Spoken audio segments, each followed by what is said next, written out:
Assalamualaikum warahmatullahi wabarakatuh. Selamat pagi anak-anak. Jangan lupa sarapan dan jangan lupa hari ini kita akan belajar mengenai materi PPKN.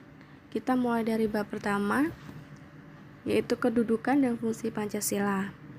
Tujuan pembelajaran kita yang pertama, mensyukuri kedudukan, fungsi, dan arti penting Pancasila, menghargai arti penting Pancasila sebagai dasar negara dan pandangan hidup, mengetahui dan mengamalkan nilai-nilai Pancasila sebagai dasar negara dan pandangan hidup, mengetahui dan melakukan berbagai perilaku yang sesuai nilai-nilai Pancasila dalam berbagai seni kehidupan. Nah, tujuan pembelajaran ini kita harus bisa mencapainya atau memahaminya dengan sebaik mungkin. Nah, dengan adanya tujuan pembelajaran ini untuk mempermudah kita untuk memahami apa sih isi materi dari bab pertama ini. Nah, kita mulai saja yuk. Yang pertama ada kedudukan, fungsi, dan arti Pancasila. Pancasila sebagai dasar negara. Pada akhir sidang BPUPKI pada 1 Juni 1945, Insinyur Soekarno untuk pertama kalinya secara resmi menyebut 5 dasar negara yang dikemukakan sebagai Pancasila. Pancasila menjadi norma dasar atau kaidah negara yang fundamental.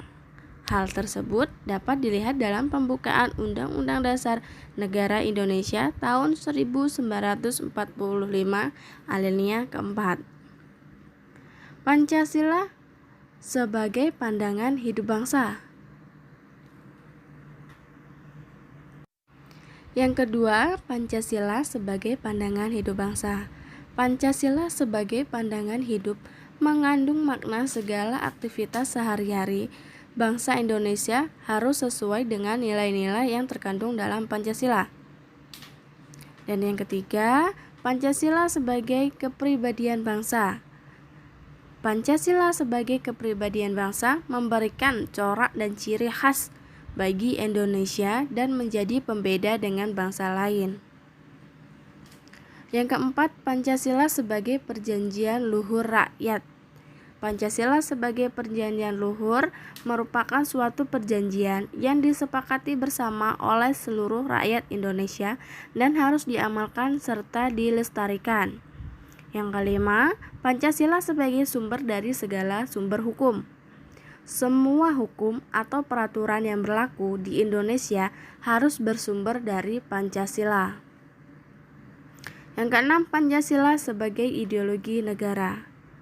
Pancasila sebagai ideologi nasional merupakan sistem nilai yang ideal, dicita-citakan dan diyakini kebenarannya untuk diwujudkan dalam kehidupan bermasyarakat, berbangsa, dan bernegara Indonesia. Nah, di sini ada arti penting Pancasila sebagai dasar negara dan pandangan hidup. Berikut arti penting Pancasila sebagai dasar negara dan pandangan hidup bagi bangsa Indonesia. Yang pertama, membentuk identitas atau jati diri bangsa. Yang kedua, mengatasi berbagai pertentangan dan ketegangan sosial.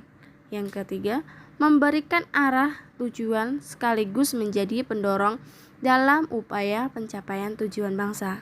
Yang keempat, pedoman untuk memecahkan berbagai masalah berbangsa dan bernegara, mulai dari masalah politik, ekonomi, sosial budaya, hingga pertahanan keamanan. Yang kelima, sarana pemersatu bangsa dan negara. Nah, ada nilai-nilai Pancasila sebagai dasar negara dan pandangan hidup. Apa aja sih nilai-nilainya? Pancasila menempatkan manusia dalam keluhuran harkat dan martabatnya sebagai makhluk ciptaan Tuhan Yang Maha Esa.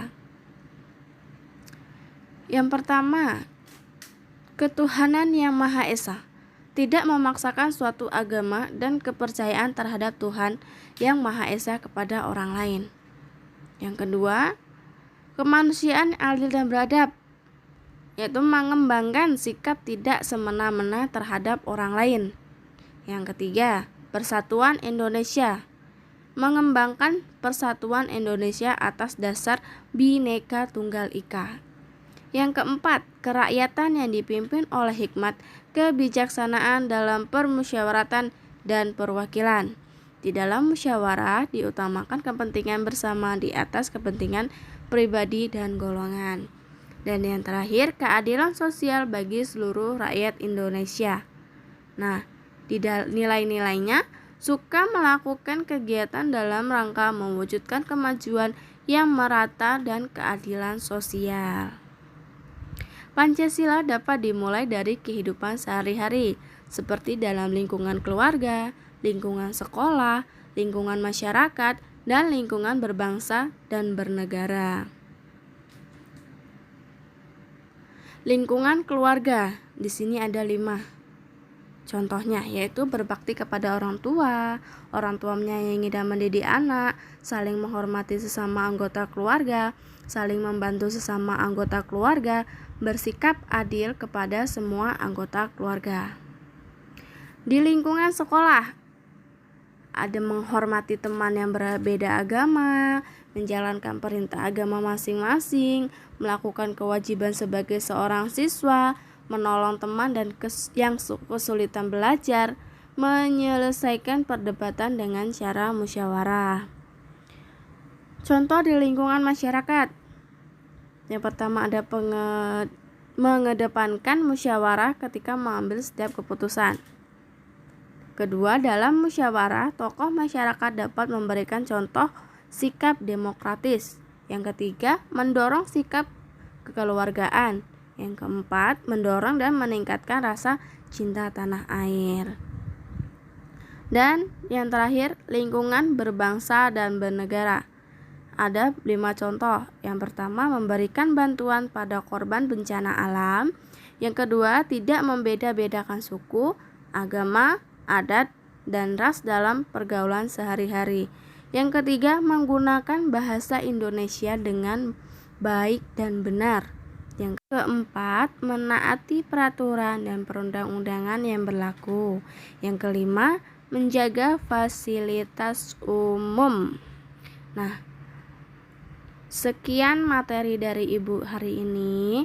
Jika tidak paham atau belum paham dengan materi Ibu, bisa tanyakan ke WA Ibu ya, chat pribadi Ibu, jangan ke grup. Dan tugas selanjutnya akan Ibu share. Sekian dari Ibu. Wassalamualaikum warahmatullahi wabarakatuh.